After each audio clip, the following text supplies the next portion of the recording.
Duol mar Kanisni mapacho kamong'ere kaka National Council of Churches of Kenya oseyo teko mathoth ma giwacho ni obila notiyogo e kinde ng'anyo ma Gen Z manotimore odiechieng' manyoro. NCCK lero ni kit njore, ndicho, nek kaachiel kod hinyruok mosenenore pacho ka e kinde ng'anyo thoth kendo gisingo chung' kod anyuola mar jogo ma midhiero oyudo. Kenya is sliding to become a police state by the government of Kenya closing and switching off the main television and media houses. This is totally unacceptable and draconian and should not be done again. People should have access to all the information of what is happening in the country at all times, and especially at this time. We know that the closing of media houses in 2007 caused us to have almost a civil war.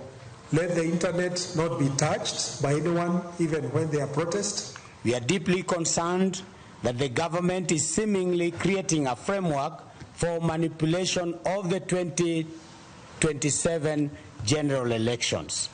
The situation is so severe that the government is taking away more than 50% of anybody who is salaried, which the government intends to spend 4.29 trillion against the projected revenue collection of 3.3 trillion Kenya shillings.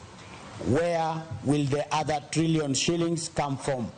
Is the government setting up Kenyans for higher taxation and more borrowing? We must communicate that we are tired. We are tired of living in government-manufactured poverty. Apisas mag obila mawuok e counties mane milambo ma Nyanza ne obago lam margi mar higa ka higa e kanisa ma kopere ma St. Paul's, Homa Bay, mar keto apisas go kod familia magi e lwet Nyasaye kaluwore gi tije matek magitimo e kinde nyasi mar alamno.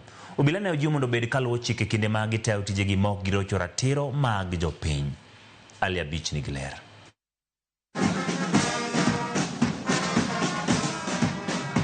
Iga ka iga apisas mag obila mopogore mawuok e counties manitie milambo ma Nyanza kamoting'o